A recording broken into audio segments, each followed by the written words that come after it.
está temblando un poquitito. No se asusten, vamos a quedarnos. Les doy la hora.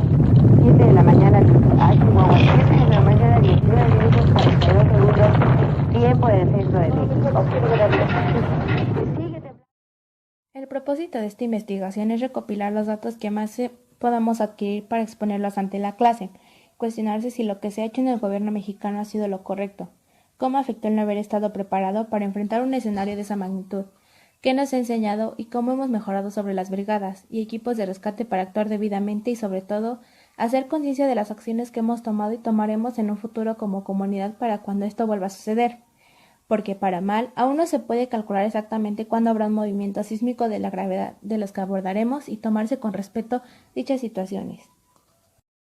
Terremoto de 19 de septiembre 1985. El epicentro fue localizado en el Océano Pacífico, frente a la costa de Michoacán, muy cerca del puerto de Lázaro Cárdenas. El movimiento telúrico fue originado a las 7:17 de la mañana y alcanzó la Ciudad de México a las 7:19.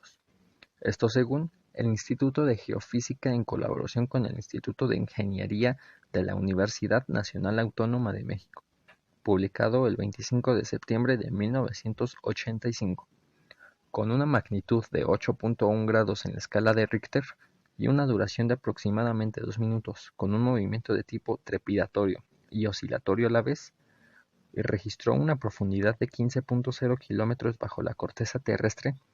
Una de las diversas comparaciones en cuanto a la energía que se liberó en dicho movimiento fue su equivalente a 1114 bombas atómicas de 20 kilotones cada una. A pesar de no haber sido de los terremotos más fuertes, ha sido el más significativo y dañino en la historia escrita de los movimientos telúricos de nuestro país y su capital, y superó en intensidad y en daños al registrado en 1957, que hasta en ese entonces había sido el más notable en la ciudad.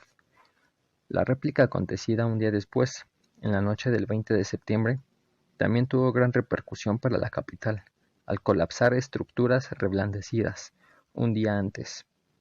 Ante la carencia generalizada en el país de una cultura de protección civil, de protocolos, de acción y de recursos de toda índole para las grandes catástrofes, el Sistema Nacional de Protección Civil no se creó sino hasta el año siguiente, en 1986, y el Fondo de Desastres Naturales, también conocido por sus siglas FONDEN, 10 años después, en 1996.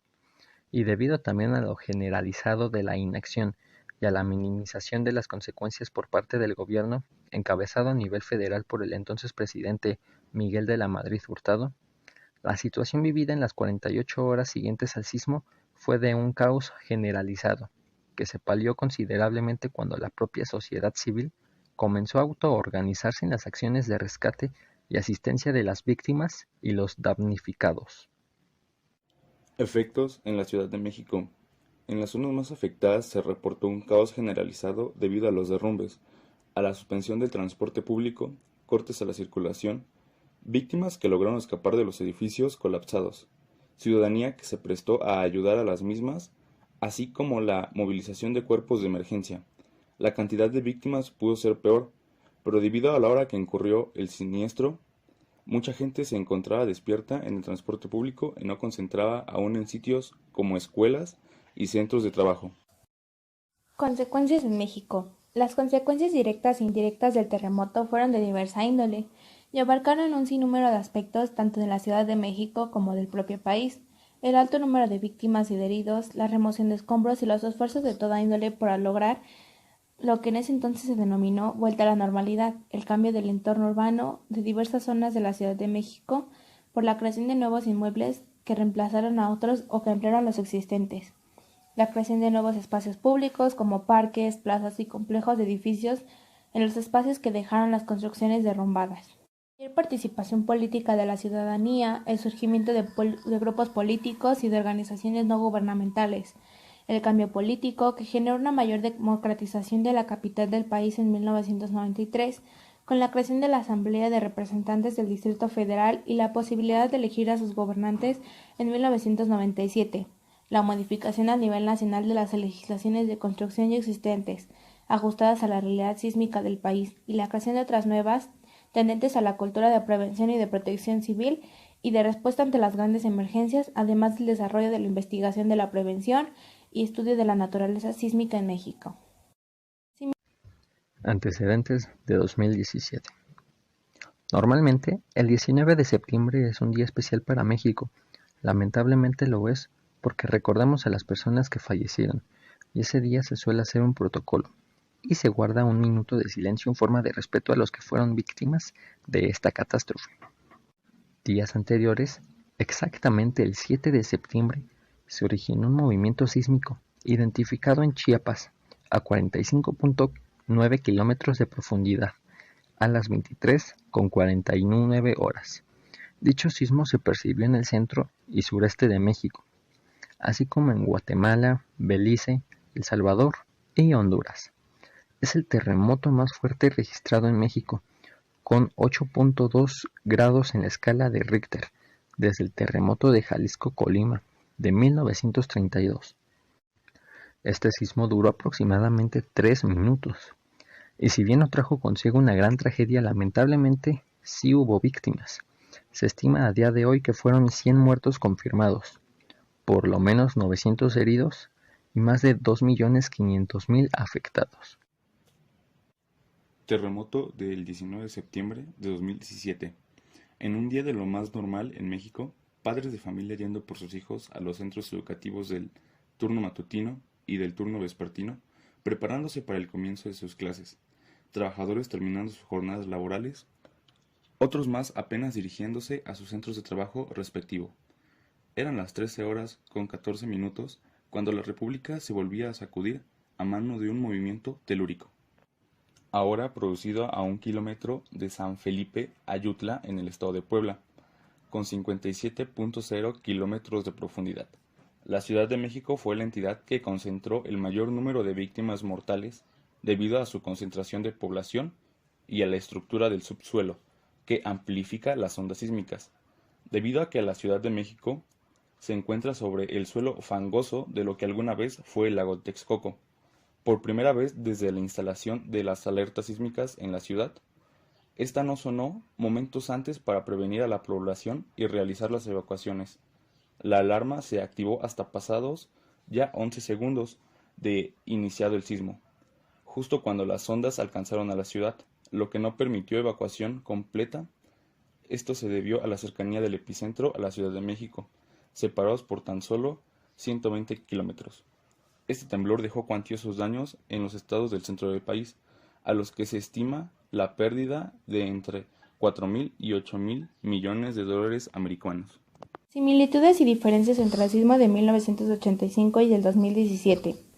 El terremoto de 1985 dejó un saldo de 10.000 muertos y alrededor de 40.000 afectados, en comparación al reciente del 2017 con tan solo 370 muertos y 7.289 afectados.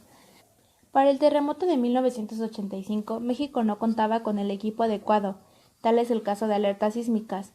Fue hasta 1989 que el proyecto con el Sistema de Alerta Sísmica para la Ciudad de México, SAS, estaba conformado por 2 estaciones de sismo sensores distribuidas en la costa de Guerrero, desde Papanoa hasta la zona de Ometepec. Este sistema fue pionero de brindar el servicio de alerta sísmica en el mundo, ya que el SASMEX hizo el primer alertamiento a una ciudad en el mundo el 14 de septiembre de 1995. La alerta sísmica era escuchada en radio y receptores ubicados en escuelas y unidades habitacionales.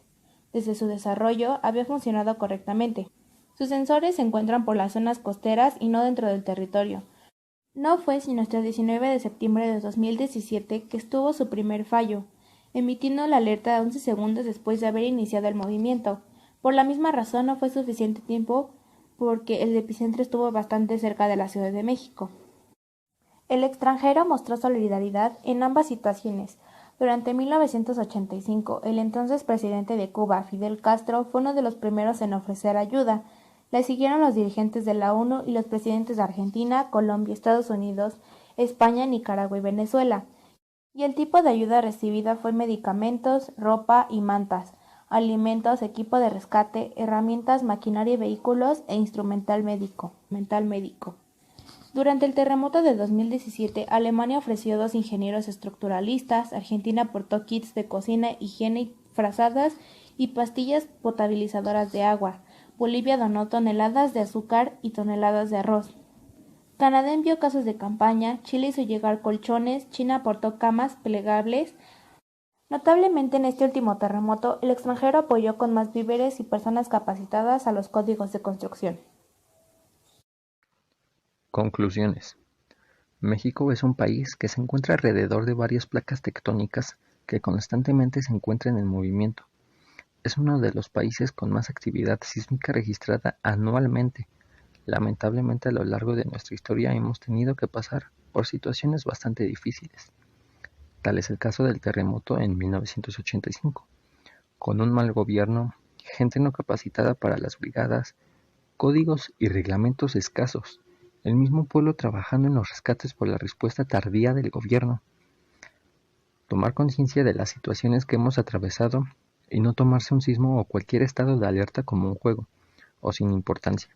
Recordar, no correr, no gritar y no empujar. La vida es más importante que lo material, y eso hay que tenerlo siempre en cuenta antes de actuar. Y recordar, siempre que esté en nuestras posibilidades, el apoyarse el uno al otro.